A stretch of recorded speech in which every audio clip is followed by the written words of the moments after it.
ପଶ୍ଚିମବଙ୍ଗରେ ହୋଇଥିବା fashion show kids ବି କାଟାଗୋରୀରେ ପ୍ରଥମ ରନର୍ସ ହୋଇ ଅନୁଗୁଳ ପାଇଁ ଗୌରବ ଆଣିଛନ୍ତି ନିଖିତା ସାହୁ।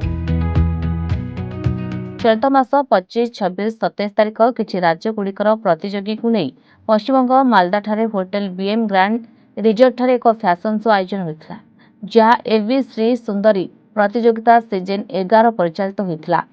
ଏହି ଫ୍ୟାସନ ଶୋରେ ଅନୁଗୁଳର ନିଖିତା ସାହୁ ଏକମାତ୍ର ପ୍ରତିଯୋଗୀ ଭାବେ ଓଡ଼ିଶାରୁ ପ୍ରତିନିଧିତ୍ୱ କରିଥିଲେ, ଯାହାକି ସେ ସମ୍ବଲପୁରୀ ଡ୍ରେସ୍ ଏବଂ କୋଣାର୍କ ଟେମ୍ପୁଲ ଉପରେ ଓଡ଼ିଶାକୁ ପ୍ରତିନିଧିତ୍ୱ କରିଥିଲେ।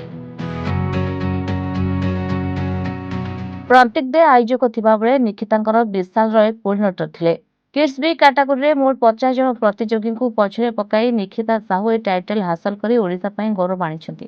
ଆଗକୁ ସେ ଜଣେ ଫ୍ୟାସନ ଡିଜାଇନର ହେବେ ବୋଲି ଲକ୍ଷ୍ୟ ରଖିଛନ୍ତି। Nikita Sahu West Bengal Malda BM Grand Hotel resort रे 3 दिन धरी चलतिला 25 26 27 25 रे फोटो शूट हेतला 26 रे ग्रूमिंग हेतला स्टेज रिहर्सल हेतला और 27 को फाइनल थिला भाग 50 जन नेथिले मोर किड्स थिला 50 जन को पछरे पकाई फर्स्ट रनर्स अप हासिल करछि। आपन की कोऑर्डिनेट करथले? विशाल राय सर ओडिसा रो मु जणे ही जाइथिले। आपको कोन रहिछि लक्ष्य कोन रहिछि? Fashion designer. ଅନୁଗୁଳ ସୁଧାକର ସାହୁଙ୍କ ରିପୋର୍ଟ, ମହାଭାରତ ଲାଇଭ୍।